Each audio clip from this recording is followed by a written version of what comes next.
اعوذ باللہ من الشیطان الرجیم بسم اللہ الرحمن الرحیم یا ایھا الذین آمنوا استجیبوا للہ وللرسول اذا دعاکم لما یحییکم۔ آج کا موضوع کہ انسان کی حیات اتباع رسول اور اللہ کی اطاعت اور اتباع رسول میں ہے۔ سورہ انفال میں یہ مختصر سی آیت جو میں نے تلاوت کی ہے، اے ایماندارو، جب تم کو ہمارا رسول ایسے کام کے لیے بلائے جو تمہاری روحانی زندگی کا باعث ہو تو تم خدا اور رسول کا حکم دل سے قبول کر لو۔ جب اس کو ہم انگلش میں ڈسکرائب کرتے ہیں، O you have faith answer اللہ and the apostle when he summons you to that which will give you life۔ یعنی انسان کی زندگی جو ہے اللہ تعالیٰ اور اللہ کے رسول کی اطاعت میں ہے۔ تو اگر ہم رسول پاک صلی اللہ علیہ وسلم کی زندگی کا مطالعہ کرتے ہیں تو آپ صلی اللہ علیہ وسلم کی زندگی میں اصحاب کرام اور جن جن لوگوں نے رسول پاک صلی اللہ علیہ وسلم کی ہر آواز پر لبیک کہی اور اس کے بعد جو ہے وہ دین کی خدمت کی اور دین کے لیے اپنی جان تک اور مال کا جو ہے وہ نذرانہ پیش کیا۔ دوسری بات یہ کہ اس سے مراد جب ہم دیکھتے ہیں کہ حیات کس میں ہے، زندگی کس میں ہے، تو اس میں سب سے پہلے ہم دیکھتے ہیں کہ ایمان، یعنی صاحبان ایمان کو پکارا گیا ہے کہ اے ایمان والو، اور ایمان سے مراد دین اور دنیا کی فلاح ہے، اور دوسرا اس سے جہاد مراد لیا جا سکتا ہے جس سے جو ہے وہ انسان کی جو ہے وہ فلاح اور انسان کی زندگی ہے، جہاد میں جو ہے وہ حیات ہے۔ اور اس کے بعد تیسرے نمبر پر جیسے کہ روایت میں ہے کہ اس سے مراد حضرت علی علیہ السلام کی ولایت ہے کہ جو سب سے زیادہ جو ہے وہ معتبر اور سب سے زیادہ جو ہے وہ اہم ہے۔ یعنی حضرت علی علیہ السلام کی ولایت جو ہے دین اسلام زندہ جو ہے وہ حضرت علی بن طالب علیہ السلام کی ولایت سے ہے، جس کی ہم قرآن ہی سے یا جو ہے اس کا مطلب جو ہے وہ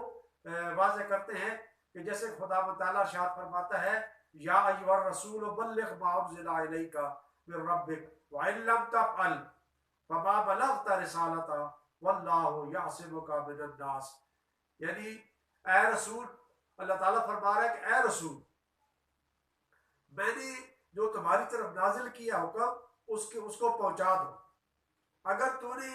نہ پہنچایا تو گویا کہ تو نے رسالت کو کوئی کام نہیں کیا۔ تو لہٰذا یہ اس کے اندر اتنی سختی، یعنی اتنی امپورٹنس بتا رہا ہے کہ جب یہ آیت بتا رہی ہے کہ اس پیغام میں کہ جو اللہ تعالیٰ نے اپنے حبیب رسول پاک صلی اللہ علیہ وسلم کو حکم دیا ہے کہ آپ نے یہ ہر صورت پیغام پہنچانا ہے، اور اگر آپ نہیں پہنچائیں گے تو آپ کی جو ہے وہ 23 سالہ جو محنت ہے، آپ کی رسالت کی محنت ہے، گویا کہ اس محنت میں آپ کا کوئی جو ہے وہ اس میں کام آپ نے وہ محنت نہیں کی، آپ نے اس کا کوئی کام نہیں کیا جب تک آپ نے جو ہے وہ اس کو نہ پہنچایا۔ تو اس کا مقصد یہ ہوا کہ آپ صلی اللہ علیہ وسلم کی محنت اور اس سے پہلے تمام انبیاء کی محنت جو ہے اس کا دار و مدار جو تھا اس اعلان کے اوپر تھا، اور اس اعلان کے ساتھ ہی جو ہے وہ جب رسول پاک صلی اللہ علیہ وسلم نے یہ خطبہ حجۃ الوداع میں ایک خاص اہتمام کے ساتھ جب اعلان فرمایا مولا علی بن ابی طالب علیہ السلام کی ولایت کا، تو اس وقت الیوم اکملت لکم دینکم، اس وقت جو ہے یہ آیت نازل ہوئی کہ آج کا دین جو ہے مکمل ہو گیا۔ تو اس لیے صاحبان عقل کو اور تمام مسلمان عالم کو جب اس کا مطالعہ کرنا چاہیے اور اس پر غور و فکر کرنی چاہیے کہ تمام مسلمان عالم اگر اس بات پر متفق الہ ہو جائیں تو تمام مسلمان جو آپس میں متحد ہو سکتے ہیں، کیونکہ اس کی اہمیت خود رسول پاک صلی اللہ علیہ وسلم نے فرمائی کہ یا ایھا الناس ان اللہ مولایا وانا مولا المؤمنین وانا اولی بہم من انفسہم فمن کنت مولاہ فہذا علی